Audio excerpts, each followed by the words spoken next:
नमस्कार, ground report देख रहे हैं आप। मैं हूं आपके साथ सिरांधा। बुलेटिन में सबसे पहले बात करेंगे देश के प्रहरी तेजस की, जहां रक्षा मंत्री राजनाथ सिंह ने आज बेंगलुरु में स्वदेशी लड़ाकू विमान तेजस से उड़ान भरी।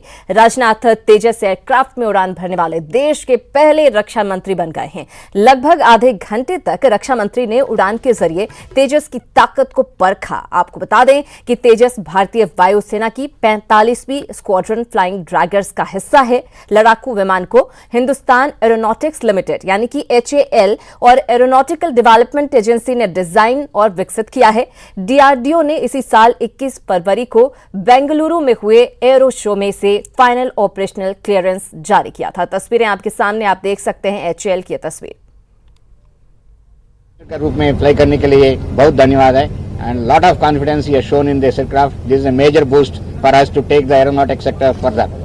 Sir, will you impress the Prime Minister also to fly the Tejas, sir? Sir, LCA naval. Sir, will you impress the Prime Thank you Minister? very much. Sir, LCA का naval aircraft से भी कामयाबी हासिल की है arrester technology से। क्या कहना चाहेंगे? ये बताइए। नेवल एयरक्राफ्ट तो लैंडिंग सक्सेस हो गया है, सक्सेसफुल हो गया। नहीं, मुझे बताया गया है कि नेवल एयरक्राफ्ट की भी लैंडिंग जो है सक्सेसफुल हो गई है। ये मेजर इवेंट है और जल्दी उसके बाद उसका भी डिप्लॉयमेंट होगा। Thank you, sir. Thank you, sir. देश के रक्षा मंत्री राजनाथ सिंह मीडिया से रूबरू होते हुए और उन्होंने अपने एक्सपीरियंस को शेयर किया मीडिया के सामने। दरअसल पहले रक्षा मंत्री बन गए हैं भारत के जिन्होंने तेजस से उड़ान भरी है। हम आपको बता दें कि तेजस जो है बहुत ही तेज गति से उड़ान भरने में सक्षम है। 2222 किलोमीटर प्रति घंटे की इसकी रफ्तार है। 3000 किलोमीटर की दूरी तक एक बार में ये उड़ान भर सकता है। साथ ही सवाल ये भी उठता है कि आखिर भारत को तेजस की जरूरत क्यों पड़ी। हम आपको बता दें, दरअसल MiG MiG-21 और MiG-27 फाइटर्स हैं, लेकिन इनकी हालत अच्छी नहीं है। कई बार हादसों का शिकार हो चुके हैं और जिस तरीके के हालात हैं, चीन और पाकिस्तान से हमेशा खतरा बना रहता है देश को। ऐसे में इसकी अहमियत और भी ज़्यादा बढ़ जाती है। 45 स्क्वाड्रन की अभी इस वक्त भारत को ज़रूरत है और तेजस 34वां स्क्वाड्रन है। अब अगर फ्रांस से राफेल मिलता है तो 35वां स्क्वाड्रन वो होगा। और ताकत तेजस की कैसी है, किस तरीके की है, वो भी लगातार हम ग्राफिक्स के जरिए आपको दिखा रहे हैं। 2222 किलोमीटर प्रति घंटे की रफ्तार से ये उड़ान भर सकता है। बहरहाल तस्वीरें भी आपको दिखा रहे हैं HAL की तस्वीर बेंगलुरु की आप देख सकते हैं। यहाँ पर देश के रक्षा मंत्री राजनाथ सिंह जिन्होंने तेजस से उड़ान भरी और देश के पहले रक्षा मंत्री हो गए हैं जिन्होंने ये उड़ान भरी है। तो देश की ताकत को परखते हुए नजर आए देश के रक्षा मंत्री, खुद जल थल वायुसेना प्रमुख। तस्वीरों में आप देख पा रहे हैं राजनाथ सिंह को जिन्होंने तेजस में उड़ान भरी है।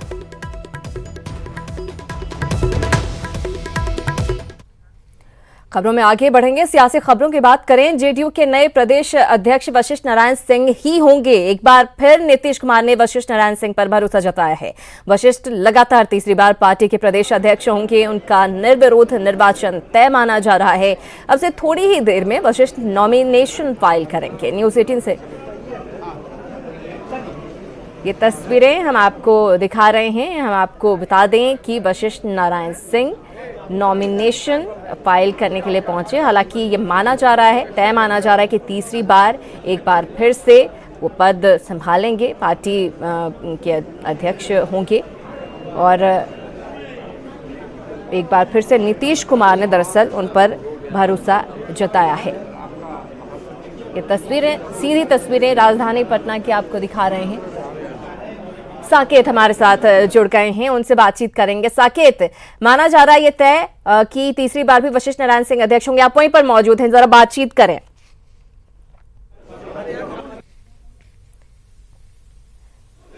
साकेत, आपको हमारी आवाज मिल पा रही हो? हम चाहेंगे, वशिष्ठ नारायण सिंह खुद वहां पर मौजूद है और ये तय माना जा रहा है कि तीसरी बार भी वो पार्टी के अध्यक्ष होंगे, भरोसा उन पर जताया गया है। तो आप बातचीत करें, जानने की कोशिश करें क्या कुछ प्रक्रियाएं वहां पर चल रही हैं, कितने वक्त में इस बात का ऐलान हो जाएगा कि वशिष्ठ नारायण सिंह ही पार्टी के अध्यक्ष बने रहेंगे?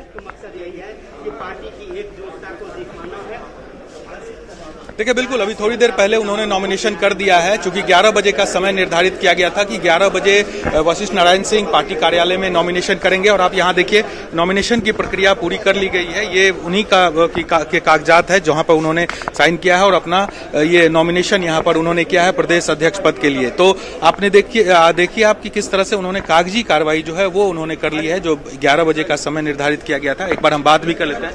सर, ये नॉमिनेशन हो गया क्या? अभी नामांकन की प्रक्रिया जारी है। बिल्कुल। तो आप देखिए यहाँ पर उन्होंने साइन जरूर कर दिया है प्रदेश अध्यक्ष ने, लेकिन यहाँ पर साथ ही तमाम जो नेता हैं वो यहाँ पर बैठे हुए हैं और वो इस जो नॉमिनेशन की प्रक्रिया है उसमें हिस्सा लेने के लिए पहुंचे। उनके साथ कई बिहार सरकार के मंत्री भी हैं यहाँ पर। मैं तस्वीरों के जरिए आपको दिखा दूं, मंत्री और जो पार्टी के बड़े नेता हैं, वरिष्ठ नेता हैं, वो तमाम लोग यहाँ पर बैठे हुए हैं साथ में उनके। जो नॉमिनेशन 11 बजे उन्होंने किया है उस समय तमाम नेता यहाँ पर पहुंचे थे ताकि उनके नॉमिनेशन में वो हिस्सा ले सके और वो प्रक्रिया यहाँ पर कर दी गई है। उन्होंने अपना यहाँ पर साइन कर दिया है। हम एक बार बात भी करने की कोशिश करते हैं वशिष्ठ नारायण सिंह से कि आखिर वो क्या कह रहे हैं। दादा, नॉमिनेशन कर दिया आपने? हाँ, नॉमिनेशन तो कर दिया है। इसलिए इसकी प्रक्रिया, जब नॉमिनेशन के बाद भी कुछ प्रक्रिया, कुछ अवधि रहती है और उस अवधि के समाप्त होने के बाद ही मैं अपनी बात रखूँ।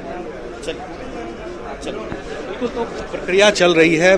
दादा ने कहा है कि वशिष्ठ नारायण सिंह ने कहा है कि वो तो ये साफ तौर पर माना जा सकता है जो प्रक्रिया चल रही है वो मात्र औपचारिकता निभाई जा रही है, क्योंकि ये तय ही है कि वशिष्ठ नारायण सिंह ही पार्टी के अगले अध्यक्ष होंगे।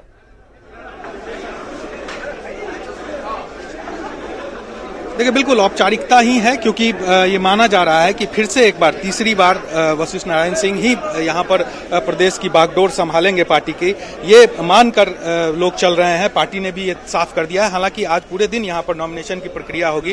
दादा, एक सवाल है कि तीसरी बार एक बार फिर से आप पर विश्वास जताया जा रहा है, इसको लेकर क्या कहेंगे? मैं संगठन से जुड़ा हुआ व्यक्ति रहा हूँ और मेरी जो राजनीतिक जिंदगी रही है अधिकांशतः संगठन में ही बीती है। इसलिए मेरा तो यही प्रयास होगा कि पार्टी जिस स्थिति में अभी है उसे मजबूत स्थिति में और दिखाई पड़े, क्योंकि 2020 का चुनाव भी एक बहुत बड़ी चुनौती होगी। देखिए, हमने पहले भी कहा था और आज भी मैं कह रहा हूं कि नीतीश कुमार के नेतृत्व में यह पार्टी चल रही है और मजबूती से बिहार की कमान को संभाला है। बिहार की स्थिति में परिवर्तन हुआ है। बिहार नए स्वरूप में दिखाई पड़ रहा है और इसलिए मैं मानता हूं अभी बिहार के लिए और काम करना है और वह काम भी तेजी से चल रहा है। और इस बार जो हमारी सदस्यता अभियान चली है, इस सदस्यता अभियान में काफ़ी बड़ी संख्या में नए मेंबर बने और इस पार्टी की बड़ी खासियत हुई है। इसकी चलिए चलने दीजिए, दोनों 94 से इसकी जो यात्रा शुरू हुई और आज समझ लीजिए 19 है और आज पार्टी ने किस रूप में खड़ा किया। वैचारिक मामले में इस देश की एक अकेली पार्टी है जिसने सामाजिक साकेत, तो आप नजर बनाए रखें। थोड़ी ही देर में शायद इस बात की घोषणा हो जाएगी कि वशिष्ठ नारायण सिंह एक बार फिर से पार्टी के अध्यक्ष होंगे। बहुत शुक्रिया आपका साकेत। और वो ये कहते हुए साफ साफ नजर आए कि उनकी कोशिश ये होगी कि पार्टी को और भी ज्यादा बेहतर किया जा सके, मजबूत किया जा सके। जाहिर है ये और भी खास हो जाता है जब अभी आने वाले वक्त में 2020 में चुनाव होने वाले हैं। फिलहाल खबरों में आगे बढ़ते हैं। अल्पसंख्यकों को रिझाने और दोबारा से उनका समर्थन पाने को लेकर तेजस्वी ने अपनी पार्टी की अल्पसंख्यक प्रकोष्ठ की एक बैठक कल बुलाई थी, लेकिन बैठक को लेकर लगाए गए पोस्टर में पूर्व सांसद शहाबुद्दीन की तस्वीर भी लगी थी। इस बाबत जब तेजस्वी से यह पूछा गया कि वे तो सजायाफ्ता हैं तो फिर उनकी तस्वीर क्यों, इस पर तेजस्वी ने कहा कि सभी पार्टियों में अपराधी हैं और मोहम्मद शहाबुद्दीन तो हमारी पार्टी के पूर्व सांसद भी हैं। ऐसे में उनकी तस्वीर से हमें कोई गुरेज नहीं है।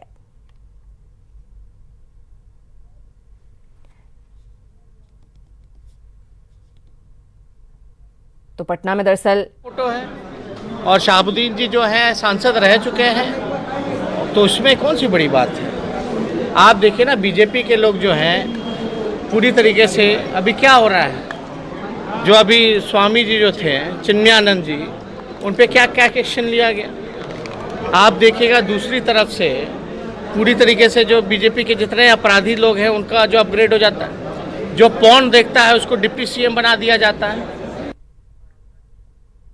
और आरजेडी विधायक विजय प्रकाश ने आरजेडी अल्पसंख्यक प्रकोष्ठ के सम्मेलन में शहाबुद्दीन का पोस्टर लगाए जाने पर कहा कि अल्पसंख्यक समुदाय के बहुत बड़े और मजबूत नेता हैं शहाबुद्दीन। अभी तक चिन्मयानंद जैसे लोगों को बचाया जा रहा है, उन्हें जेल नहीं भेजा गया, लेकिन अल्पसंख्यक समुदाय से आने वाले शहाबुद्दीन की तस्वीर लग जाने से इन लोगों पर पहाड़ टूट जाता है। कि अल्पसंख्यकों की जो बैठक कर ले या किसी की बैठक कर ले, अब अल्पसंख्यक समझ गए आपके पास नहीं। देखिए, जदयू बेकार की बात करती है। अब संख्यक हमारे साथ नहीं है तो इतना वोट कहाँ से आ गया लोकसभा में? हम लोग के पार्टी को कहाँ से आ गया? अगर हिम्मत है, हम लोग तीसरे नंबर की पार्टी नहीं ना बने हैं।